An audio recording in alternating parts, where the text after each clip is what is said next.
गुस्ताखियाँ जो करता है नमरूद की तरह, उसका तो हश्र होगा नमरूद की तरह।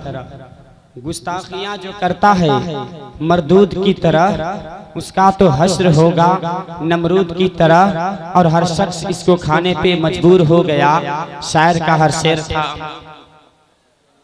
हर शख्स इसको खाने पे मजबूर हो गया, शायर का हर शेर था अमरूद की तरह। और एक शायर ने कहा, पूरा मजमा मोहब्बत से बोल दीजिए सुभान अल्लाह, कि मोहब्बत के हंसी गुलिस्तान में रहते हैं, मोहब्बत के हंसी गुलिस्तान में रहते हैं, बड़े सुकून से दारुल अमा में रहते हैं। अरे हमारा बाल भी बेकार न कर सकेगा कोई, अरे हम अपने ख्वाजा के हिंदुस्तान में रहते हैं।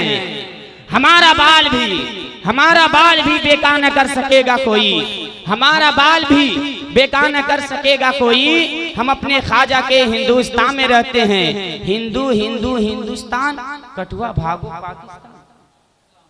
हिंदू हिंदू हिंदुस्तान, कठुआ भागो पाकिस्तान। दिल धड़कन जान है हिंदुस्तान में, अरे हम क्या जाने क्या है पाकिस्तान में। दिल धड़कन जान है हिंदुस्तान में, हम क्या जाने क्या है पाकिस्तान में। हजरात मोहतरम, जो आप अपने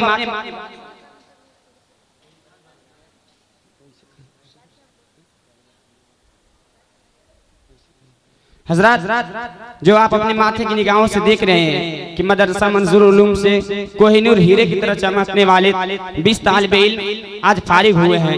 हजरात मोहतरम, उन्हीं में से एक जो आलमियत की जिनकी दस्तार बंदी हुई है, जिनसे मेरी मुराद हजरत हाफिज वकारी मिसबाह रज़ा साहब क़िबला है, वो आएंगे। बस उनकी 5-10 मिनट की गुफ्तगू होगी। एक मरतबा पूरा मजमा मोहब्बत से बोल दीजिए सुभान अल्लाह। अब मैं उनको इसी शेर के साथ आप समाइन के हवाले करने जा रहा हूँ कि खैरो बरकत का खजीना देख लेना, खैरो बरकत का खजीना देख लेना चाहिए, यानी उल्फत का नगीना देख लेना चाहिए। अरे जिंदगी में कम से कम एक बार मेरे दोस्तों, अरे अपने आका का मदीना देख लेना चाहिए। जिंदगी में कम से कम एक बार मेरे दोस्तों अपने आका का मदीना देख लेना चाहिए, अपने आका का मदीना देख लेना चाहिए।